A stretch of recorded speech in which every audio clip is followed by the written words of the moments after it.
5 seconds to go.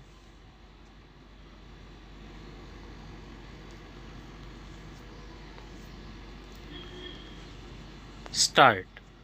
Mr. Deputy Speaker, sir, I am very happy that the Honourable Member has brought this bill before this Honourable House.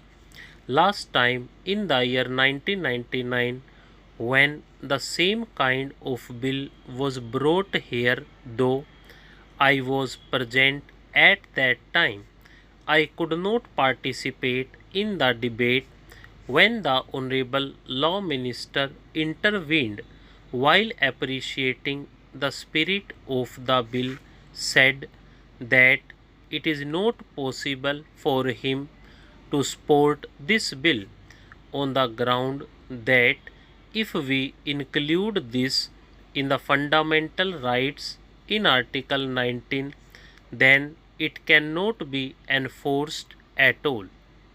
He added that we must make a law which is enforceable, and there is no use in passing all sorts of laws which are not in a position to implement. That was his line of argument, and I think that was the correct line. I also appreciate the spirit of this bill. We know that this is a gigantic problem in this country.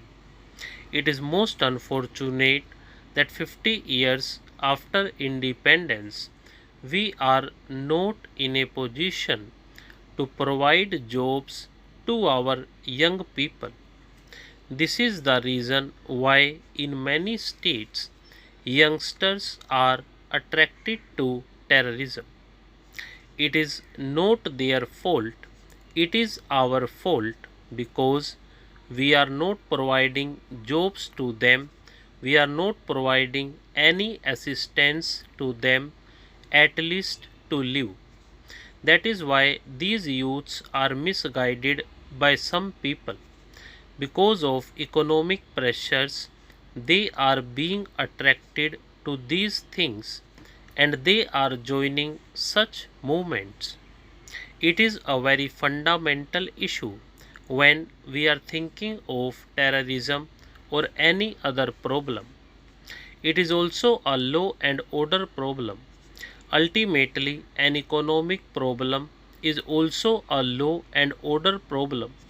When people are not satisfied, when people do not get food, clothing, and shelter, naturally they will think of other methods of making money. That is why crimes are going up. In the very capital city of Delhi, we find every day that crimes like robbery, dacoity, murder, and other crimes are going up. So, it is very essential for us, for the government, how best we tackle this problem. There are so many methods. I am very happy to say that our government have taken several steps in this regard. When we go through the report of the Rural Reconstruction Ministry, we see that many steps have been taken. It is not a problem for the cities alone because about 70 to 80% of the people live in rural areas. If you tackle the rural unemployment problem, I think you will be able to solve ultimately the problem in the cities also. Why there is overcrowding in the cities? It is because the people are not getting any jobs in the villages. They are coming to the cities in search of jobs. That is why there is so much of congestion, housing problem, and all sorts of things in the cities. This is a fundamental issue. If we improve the condition of the poor people in the rural areas, then we will be tackling the problem in the cities also. I am happy to say that our government, the previous government, started to tackle the problem in the rural sector by the new economic program announced by the Honorable Prime Minister. We have taken this problem very seriously, particularly in respect of land reform. Sir, that is the greatest problem facing the rural areas. Some people are owning thousands of acres. Of course, after the land reforms, the number of acres is reduced, but still there are certain problems now.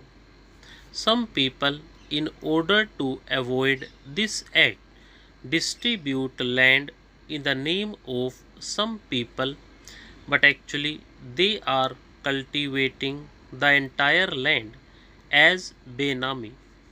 This is called Benami.